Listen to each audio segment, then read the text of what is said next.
Lena arrived before the sun did. She carried 3 canvas bags, documents, name cards, a folded seating chart that kept trying to open itself in the wind, and she walked through the gates of the summit grounds while the guards were still changing shifts. They didn't ask for her name. They didn't stop her. She was the kind of person that doors simply opened for, not out of respect, but because no one thought to check. She set up chairs in the Great Hall, 46 of them, arranged in a half circle facing the raised platform where the Alpha King would sit. She counted them twice, adjusted 3, stepped back, looked at the row, adjusted 1 more. Then she stood at the wall, hands folded, and waited for everyone else to arrive. They came in waves.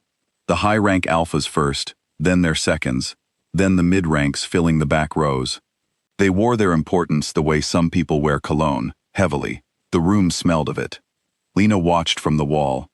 She had learned to do this young, to be present without being noticed, to see everything from the edge of a room where no one thought to look. She had spent most of her 22 years at Walls. She knew every kind. The ones that were cold, the ones that hummed with old pipes, the ones that if you leaned on them too long left dust on your shoulder. This one was marble. Her shoulder stayed clean. The Alpha King arrived last. She had heard descriptions of kale. Every pack had them, traded them like small coins, half of them exaggerated. She had expected something performative. What she got instead was a man who walked into a room and made it rearrange itself around him without asking. He didn't look at the crowd when he entered. He looked at the platform, the exits, the corners. He looked, she realized, the way she looked, reading the room before committing to it. He sat. The summit began. Lena stayed at the wall. The opening rites happened near noon. Every wolf present was required to call their beast, a formal acknowledgement of what they carried, a show of connection between the shifter and their wolf. It was tradition. It was also, she had always felt, a very organized way of deciding who mattered. The Alphas went first. One by one, the air in the hall thickened and shifted as each wolf surfaced. Brief, controlled, like a flame turned up and then turned back down. The crowd responded each time with a low, collective recognition. An almost sound, the sound of 40 wolves sensing something powerful and adjusting to it. Then the mid-ranks, then the lower attendants. Then her name, called by the ceremony official in a tone that said he had not expected to find it on the list. She walked to the center of the floor. She stood. She breathed in slowly, and she reached for what had always been there, the quiet place inside her where her wolf lived, and she opened the door, the way she always had, and waited. Nothing moved in the hall. No thickening. No shift in the air. No low collective sound from the crowd. The silence was enormous. Someone in the back laughed first, then others. Not all of them, maybe 10, maybe 12. But the ones who did were loud enough to fill the space the silence had left. Lena stood in the center of it, and did not move, and did not look at the floor, which was the thing she most wanted to do. Then the Alpha King's voice, level, carrying without effort, reaching every corner of the hall with no apparent strain. A broken wolf at an Alpha summit. He paused. Remind me why she is here. She did not flinch.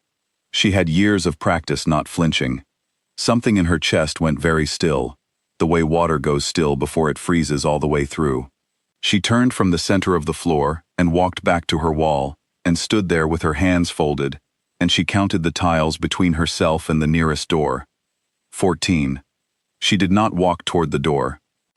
That evening she found the registration scroll for the summit trials and wrote her name in the margin, in handwriting so small the clerk almost missed it. The clerk looked up at her. She looked back. He stamped it and moved on. The trials were 3 days. Combat, tracking, and endurance. They were designed for wolves in full connection with their beasts, for alphas and those who wanted to prove themselves against alphas. There was no category for someone like her, no accommodation, no adjusted expectations. She was not there for accommodation. The combat trial on the first morning paired her with a mid-rank alpha named Boren, who had the build of someone who had been told he was impressive his entire life and believed every word. He looked at her across the match circle and allowed himself a small smile. He shifted before she had finished removing her jacket. What followed was not graceful. He was faster in that form, heavier, and he moved with the total physical confidence of an animal that had never once had reason to doubt what it was. She moved differently, small, lateral, low, using the angle wrong every time he expected her to go straight. He hit her twice, solidly, once on the shoulder and once across the face, and the second one split her lip and made her ears ring. She didn't go down. She stayed moving. She used his weight. She used his certainty, because certainty, she had learned a long time ago, was the exact shape of a target.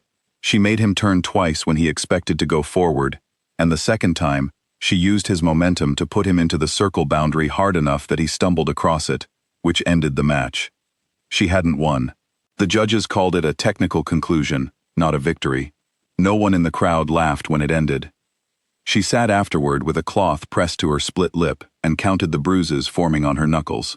7. She made note of this, the way you make note of inventory. Recorded, filed, useful later.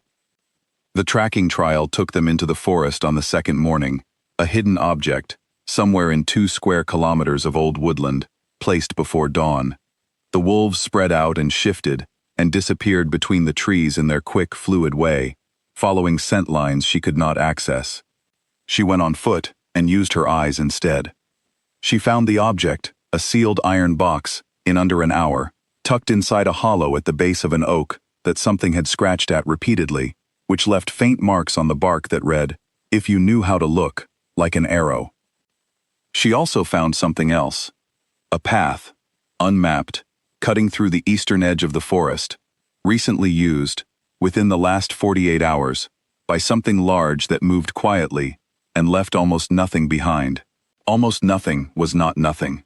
There were 3 compressed patches of ground, each perfectly spaced, each at an angle that matched a 2-legged walking pattern, not 4. Someone had been watching the summit grounds from the wood. She brought the iron box and this information back at the same time, presenting both to the trial official in the same flat, practical tone, like it was all just things she had noticed. There was a discussion. Maps were produced. 3 senior wolves were sent to verify the path. She stood aside while this happened and watched the room sort itself out. Later, she became aware that the Alpha King was looking at her from across the hall. She did not look back immediately. When she did, he was still looking. There was a pause that went slightly too long to be dismissal, and then he turned away. She noted this also. The night before the final trial she couldn't sleep, so she went outside and sat on the low stone wall at the edge of the grounds, where the light from the building didn't quite reach. She found a stone, smooth, palm-sized, probably carried here by water once, a long time ago, and she held it and looked at the dark. She heard him before she saw him. The footsteps were quiet, but deliberate, which was different from someone who was trying not to be heard. He sat on the wall 4 feet from her, not close, not far. For a while neither of them said anything, and the night made the usual sounds: wind, distant insects, a bird doing something complicated in the oak trees. Then he asked her why she had come. "Because no one expected me to," she said. He was quiet for a moment. Then, "That is not a reason. It is the only reason that has ever been entirely mine." Another silence. Longer. She didn't fill it. She didn't know why he had come to find her here, on this wall, at this hour. She suspected he didn't fully know either, and that this bothered him more than it bothered her. Men who are certain of their reasons tend to be uncomfortable when their feet take them somewhere their mind hadn't planned. He left without saying much more. His footsteps went back toward the light. She set the smooth stone down on the wall beside her. She sat there a little while longer, and then she went inside. The final trial was held in the open courtyard, under the full morning light. The submission circle, an old stone ring set into the courtyard floor, was the last test, and the clearest one. Every competitor stood in the circle alone. The Alpha King released his dominance, and the competitor endured it as long as they were able. The moment their knees touched the ground, the trial ended. The record was 4 minutes, 12 seconds, set 3 summits ago by an Alpha, who was now a council member, and reportedly still talked about it. The other competitors went first. The fastest submission was 8 seconds. The longest was 2 minutes, 40 seconds. Every wolf who entered the circle came out on the other side of it, looking like they had carried something very heavy for a long distance. Then Lena stepped into the circle. The courtyard had the specific quiet of a large number of people choosing not to speak. She stood in the center of the old stone ring and set her feet and breathed, and then Kale, from his seat on the platform above, released the dominance. The air did not just change, it restructured itself. Even outside the circle, every wolf present stepped back half a step without deciding to. A reflex older than thought, the body responding to something that lived below the level of decision. Inside the circle, it would be like standing in the path of something vast and patient and absolute. Lena's knees did not move. She found a crack in the stone floor, and she looked at it and counted its length from one edge to the other. She counted it twice. Then she looked up. 1 minute. The dominance pressed. She pressed back, not with force, not with effort that looked like effort, but with something quieter than that, something underneath her that simply declined to be moved. A stillness that met his frequency without fighting it, the way a deep tree root meets a storm, not by resisting the wind, but by existing below the level where wind reaches. 1 minute 30. He increased the pressure. This was the tell, the moment when the watching wolves understood that something was happening that didn't usually happen, because the Alpha King had never had to increase past the first release. Not once, in the record of these summits, had he needed to. The stone beneath their feet cracked. Not figuratively. A thin, clean line appeared in the old courtyard stone, running from the center of the circle outward, like a sentence being written by force. And then the wolf rose. It didn't announce itself. There was no howl, no physical shift, no moment of theater. It rose from somewhere below her ribs like heat rises off summer ground. Not a performance of power, but simply power, present, enormous, and very old. Old in a way that had nothing to do with years.